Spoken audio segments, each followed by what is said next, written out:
mais recente levantamento do Ministério da Saúde apontou que a pneumonia é a principal causa de óbitos infantis no Brasil. Devido à gravidade da situação, a Organização Mundial da Saúde, a OMS, promove anualmente ações para alertar pais e profissionais da saúde sobre a doença, diagnóstico e tratamento precoces, porque eles são determinantes para salvar vidas. Agora eu vou conversar com o pneumologista Daniel Bretas para saber mais sobre esse assunto. E lembrando você que nessa quarta-feira a gente está ao vivo. Você pode mandar sua pergunta para o WhatsApp 98402-9756. Doutor Daniel responde suas perguntas daqui a pouquinho. Doutor Daniel, mais uma vez, muito obrigada por ter vindo. Eu que agradeço mais uma vez estar participando do programa aqui da emissora. Isso, é uma honra para nós ter você. E falar sobre saúde, sobre prevenção, principalmente, é muito importante, né? Eu sempre falo, quanto mais informação a gente leva, mais transformação a gente pode ter, não é? A informação, ela é realmente um canal importantíssimo para que a gente leve às pessoas dados, informações, esse conhecimento de vocês profissionais que vêm aqui colaborar com a gente no programa. Por isso é sempre muito bom falar sobre saúde no programa ao vivo, quando as pessoas têm a oportunidade também de tirar suas dúvidas, não é?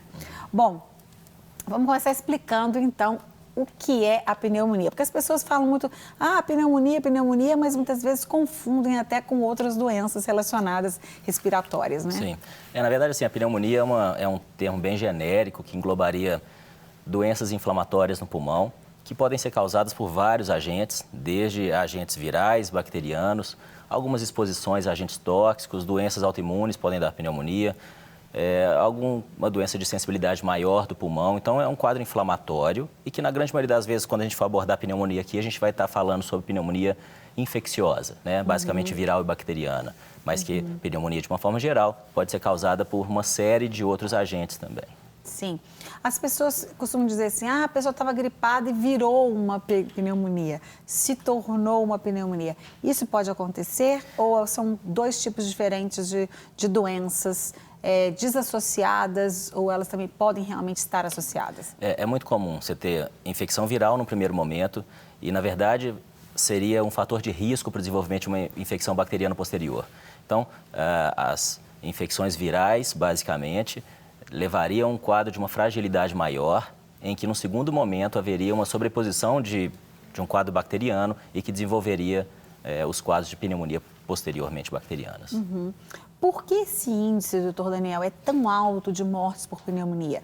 Porque as pessoas, às vezes, elas não sabem da seriedade do problema, vão tratando como se fosse uma gripe, não procuram um médico em tempo. Quais são os fatores que causam essas mortes com um número tão alto? Eu acho que, assim, inicialmente, acho que a primeira coisa que a gente tem que observar seria que fizesse um tratamento preventivo de uma forma séria e eficaz, com a imunização, basicamente. E a gente sabe que o diagnóstico precoce e o tratamento mais rapidamente instituído é o que vai trazer a chave do sucesso do desfecho. Então, olhar o mais precocemente possível, diagnosticar e tratar o mais rápido possível é a chave de um desfecho favorável. Bom, ok. E o que é o diagnóstico precoce? Por exemplo, a gente está falando aqui que a gente que é mãe, tem criança, tem um bebê, aí ele está com o narizinho escorrendo. Quais são os sintomas que as mães, que os pais, que os adultos que estão ao redor das crianças têm que estar atentos e já intervir com o médico? Tá, de uma forma geral, assim, falando não só de criança, mas de adulto também, basicamente os sintomas e sinais de uma pneumonia viral e bacteriana podem se sobrepor bastante, mas os sinais e os sintomas mais claros seriam tosse, na grande maioria das vezes tosse produtiva, com uma expectoração purulenta, no caso da infecção bacteriana, falta de ar, dor torácica, febre, queda de estado geral. Nas pneumonias virais, com muita frequência, vem associada chieira, né, uma sibilância torácica e qualquer início desses sintomas, o mais precocemente deveria ser olhado. E você falou da expectoração purulenta, ou seja, a pessoa tosse e sai um pus, né, branquinho. Aí a pessoa também já tem que estar atenta que está com uma infecção ainda já um pouco mais avançada, digamos assim. O catarro tem que ser observado sempre, né? Se ele tiver uma piora de aspecto, né, de amarelado, esverdeado, até mais escuro. Falarei um pouco mais a favor de pneumonia bacteriana e deveria ser olhado de uma forma mais rápida. Sim. Bom, tem aqui uma pergunta já da telespectadora que eu vou fazer para você, e você pode fazer a mesma coisa, da Renata de São João da Aliança, Goiás. Um beijo para você, Renata, e todos para vocês aí de Goiás. Eu tenho um bebê de 9 meses e ouço sempre para não deixar ela tomar vento, que pode dar pneumonia. Exemplo, ventilador, janela do carro aberta, etc. Minha bebê sua muito e por isso sempre ligo o ventilador. Pode, doutor Daniel? Eu acho que essas questões de choque térmico sempre são preocupantes, né? Eu acho que a gente tem que saber proteger a criança, mas sem ter uma neurose excessiva também. O choque térmico e várias outras quebras aí do equilíbrio da criança poderia, sim, favorecer o desenvolvimento de alguma infecção respiratória. Não só pneumonia, mas infecções virais também, de via aérea superior. Então, é melhor evitar. É bom proteger, né? Mas bom senso. Né? Não é para encapotar também e se... Verdade. Porque a gente está vivendo dias muito quentes na maior parte do Brasil, né? A gente tem um Brasil muito grande e a gente sabe que existem lugares mais frescos ou não, outros não. Mas, por exemplo, a gente teve dias aqui em Belo Horizonte, eu sei que Goiás também, Brasília, secos demais e muito quentes. Então, também aquecer demais o bebê, porque tem gente que faz o contrário, né? Acha que o bebê não sente calor. E o bebê está sempre muito encapotado, muito superaquecido. Isso também é perigoso dar um outro tipo de doença ou causar não sei, um outro tipo de mal para o bebê? Eu acho que tem que ser evitado esse tipo de excesso, né? E esses períodos de baixa umidade do ar, você piora a defesa nossa de via respiratória, se aumenta muito o risco de infecção respiratória, muitas vezes porque a baixa umidade do ar associada à poluição das grandes cidades aumenta muito o risco não só de pneumonia, mas em pacientes que têm asma, DPOC ou qualquer outra doença respiratória, tem um risco maior de levar às exacerbações das doenças de base, como secundariamente levar um quadro infeccioso sobreposto. Ok. Bom, vamos ver nas telas algumas das doenças respiratórias mais comuns. Vamos ver. É a doença pulmonar obstrutiva crônica, né, que é o DPOC. Sim, o DPOC é uma doença... Você acabou de citar? Na grande maioria das vezes associada ao hábito do tabagismo. Ela é representada pelo enfisema e pela bronquite crônica do cigarro, na maioria das vezes, mas exposições outras, não só a cigarro, também poderiam levar a esse tipo de doença. Exposições de vida inteira a fogão a lenha também é um outro fator. Exposições profissionais a alguns ambientes um pouco mais insalubres, com uma carga maior de poluição, poderia levar a DPOC. Então, basicamente, é uma doença associada a uma inalação que seja o motivador para o desenvolvimento de bronquite crônica e de enfisema, é o que a gente define como DPOC. A minha sogra, ela tinha DPOC e ela por fogão a lenha. E os médicos, em princípio, quando não a conheciam, viam raio-x, etc., e achavam que ela era fumante realmente, né? Porque ela inalou, aspirou durante muitos anos o fogão a lenha por ser da roça. A gente tem em Minas Gerais também muito essa história de fazendas, né? De sítios, e ainda hoje as pessoas usam muito fogão a lenha, que é uma delícia a comida feita ao fogão a lenha. O que essas pessoas podem fazer? Tem algo que elas possam fazer, doutor Daniel? Essas pessoas que estão expostas a determinado tipo de resíduo, digamos assim, que elas vão respirar, vão aspirar e podem causar esse problema. Elas têm usar uma máscara? O que elas podem fazer? Eu acho que, assim, a questão de fogão a lenha ou talvez outra poluição em ambiente de trabalho, né, siderúrgica, metalúrgica, que também tem contato com muita poluição inalatória, dentro do possível, né, dizendo então em relação ao fogão a lenha, eu acho que o ambiente mais aerado possível seria uma coisa que diminuiria a concentração dessas partículas que vão levar ao desenvolvimento da doença. E dentro do possível, eu acho que evitar mesmo o uso diário desse tipo de hábito.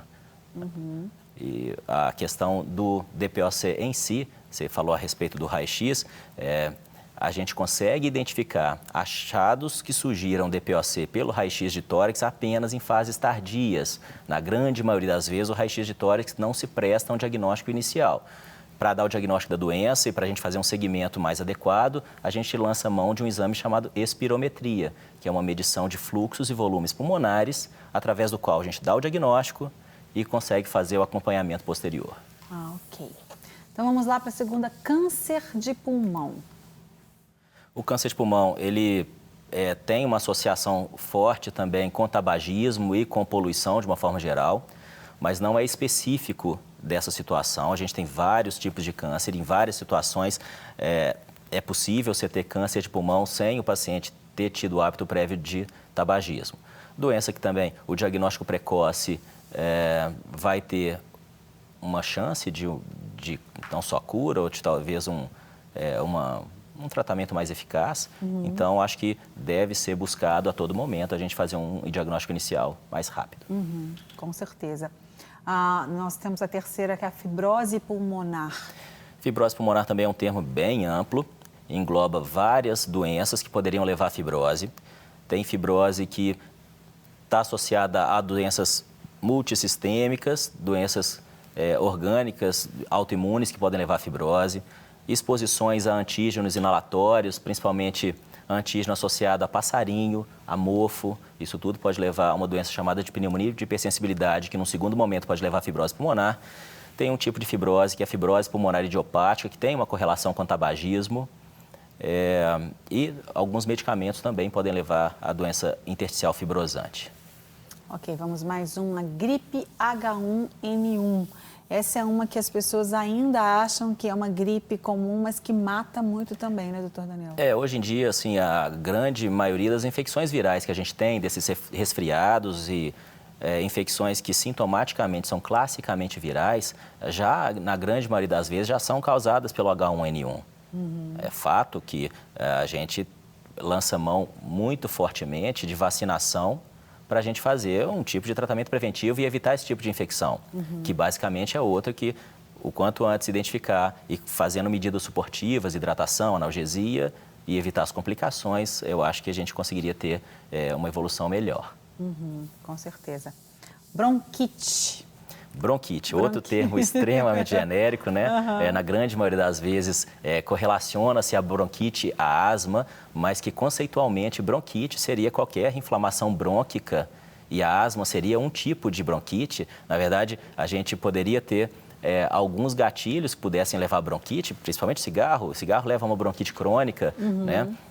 Inalações frequentes, poluições podem levar a tipos de bronquite, tem bronquite associada a outras doenças também. Então, bronquite não é igual à asma, mas a asma é um tipo de bronquite. Sim. Explica a diferença para as pessoas, porque é sempre bom a gente levar essa informação básica, né?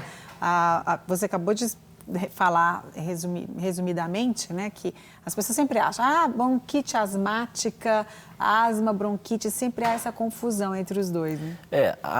Como eu falei, a asma é uma doença inflamatória que vai levar à inflamação dos brônquios e que pode trazer sintomas idênticos de uma bronquite de outra etiologia.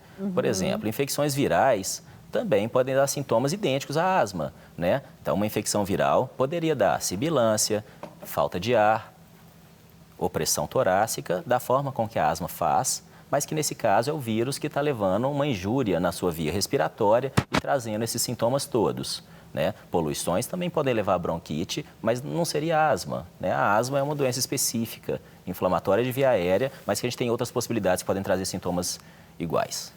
Ok. Bom, vamos à última que a gente tem ali hoje, o enfisema.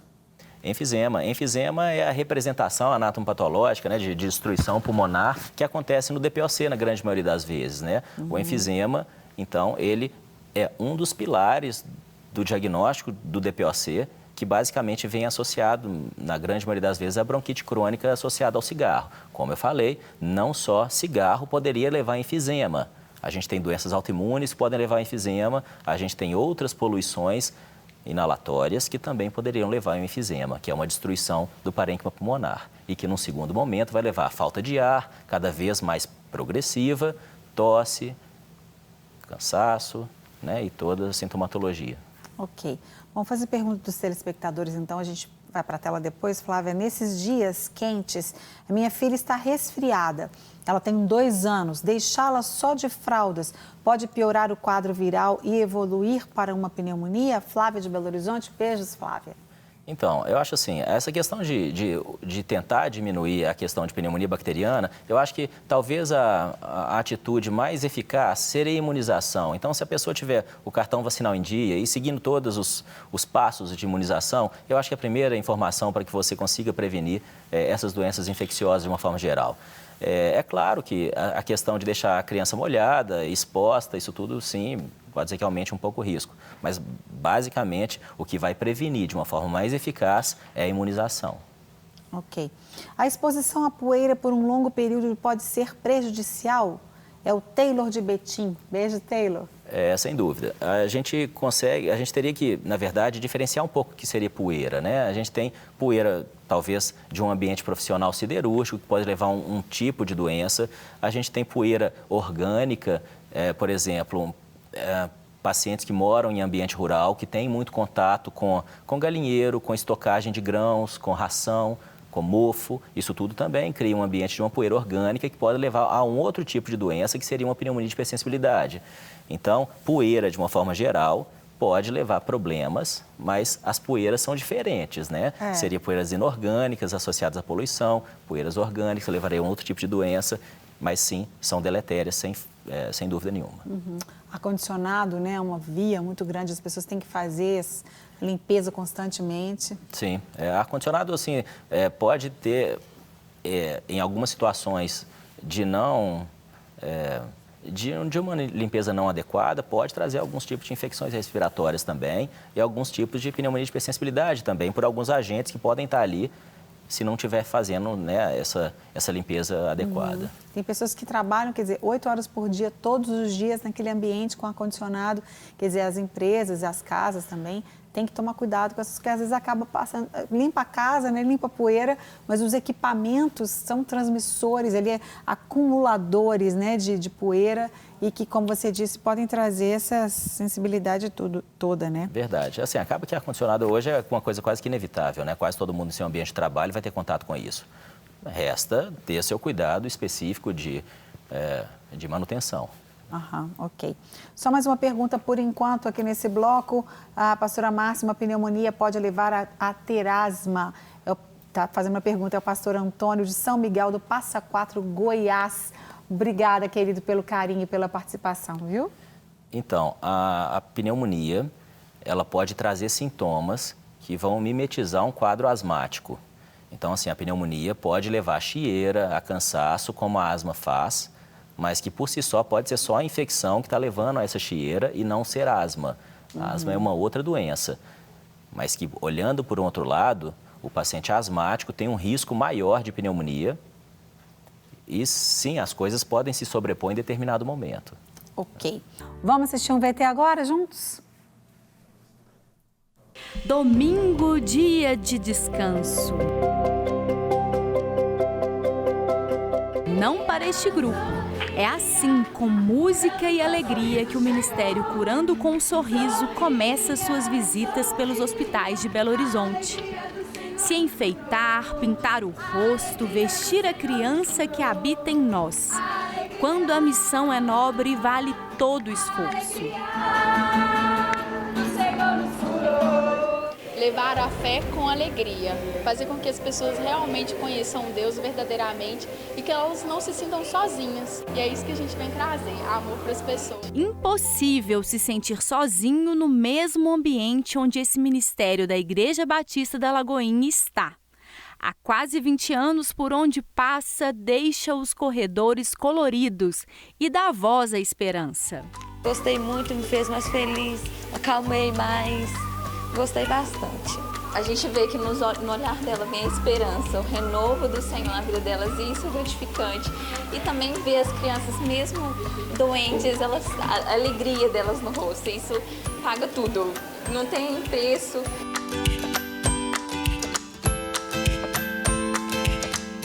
Porque eu conheço esse projeto e acho que isso melhora muito a questão da clínica realmente do paciente, né? A questão do ambiente hospitalar. Sou fã desse projeto.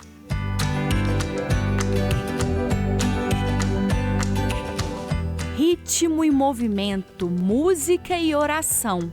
A fé para encarar a dor vem de Deus e é transmitida nos sorrisos. Senti a presença de Deus através do louvor, através da oração das meninas. Foi uma bênção. Essa ação ela é muito rica em amor, carinho, atenção.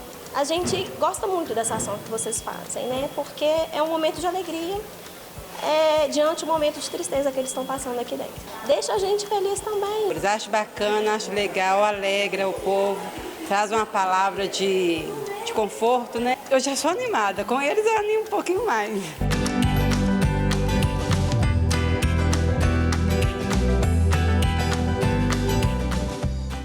E enquanto há esperança, vale a pena sorrir, fazer sorrir e sorrir de novo para a vida. Eu vi que aqui era onde Deus iria me usar com o louvor, com a música, e ver essas vidas, ver o sorriso das crianças é o que realmente me move, e eu fico muito emocionada com esse ministério, porque eu sei que é para isso que o Senhor me chamou.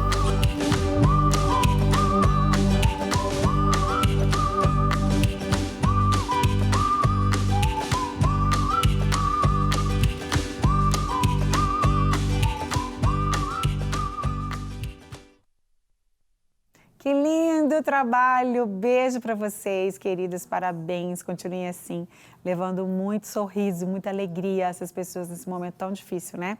Bom, vim aqui para a sala, nossa sala de bate-papo, conversar com o Dr. Daniel, pneumologista que está aqui com a gente hoje. Nós estamos falando sobre doenças respiratórias, estávamos falando sobre pneumonia e tantas outras. E a gente tinha outra tela com mais um tanto de doença ali que não dá tempo, mas você já citou algumas, né, doutor Daniel? A diferença entre elas, eu quero fazer as suas perguntas, né, que eu fiquei te devendo, você telespectador que está participando aqui com a gente.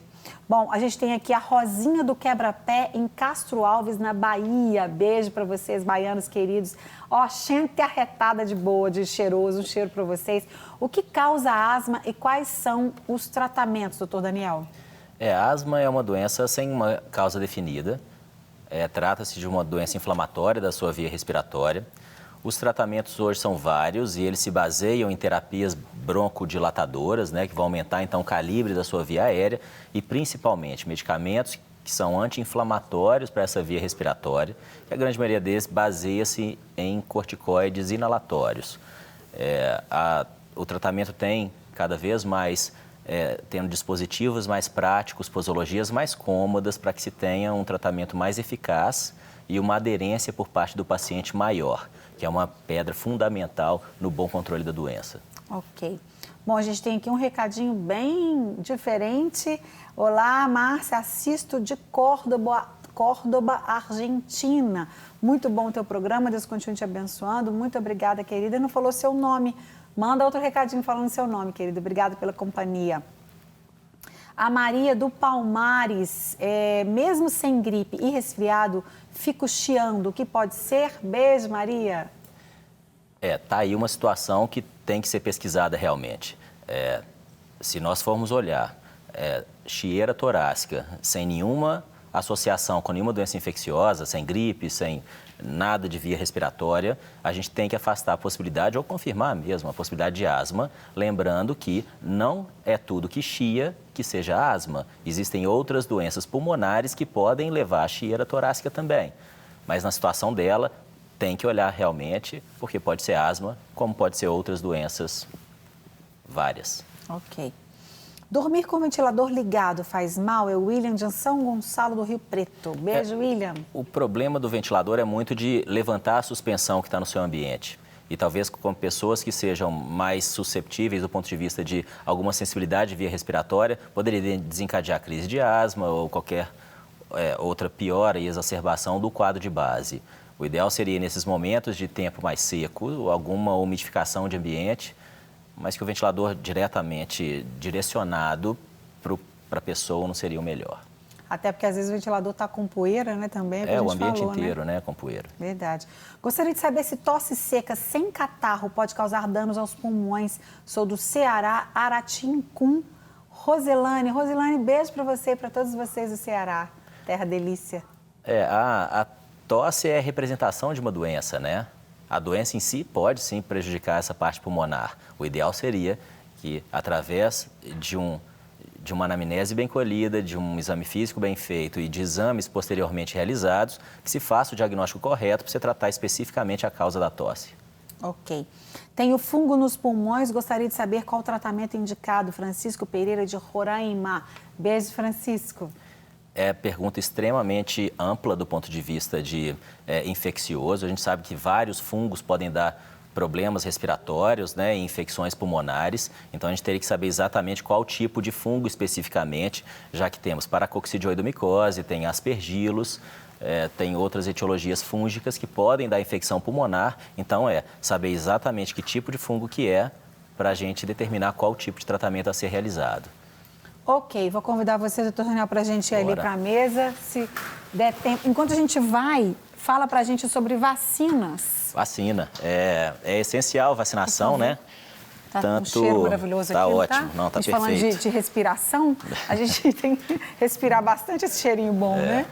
Bom, mas do ponto de vista de vacina, eu acho que das atitudes que a gente pode ter para a prevenção de doença respiratória, talvez seja a mais importante. Vacina não só de pneumonia, a gente está falando tanto em pneumonia, mas a gente talvez que preveniria infecções respiratórias de uma forma mais eficaz seria a vacinação anti-influenza, que é da gripe, e a gente sabe que infecções virais são o prenúncio ou o início aí de o desencadear posterior de uma infecção bacteriana. Então, se você conseguir prevenir infecções virais, basicamente você está prevenindo, num segundo momento, a pneumonia bacteriana também. Então, você tem vacinação anti-influenza, mas você tem as vacinações antipneumocócicas também. Okay. Não só para crianças, mas para adultos, principalmente nesses pacientes que têm doenças respiratórias de base, têm uma indicação formal, e aqueles que são imunossuprimidos, HIV ou uso de medicação que possa levar à imunossupressão. Não quer ficar um segundo por fora da nossa programação? Agora você pode nos acompanhar através das plataformas digitais. Não perca tempo, acesse, curta e siga-nos. Fique por dentro de tudo o que acontece por aqui. Rede Super, inspirando você.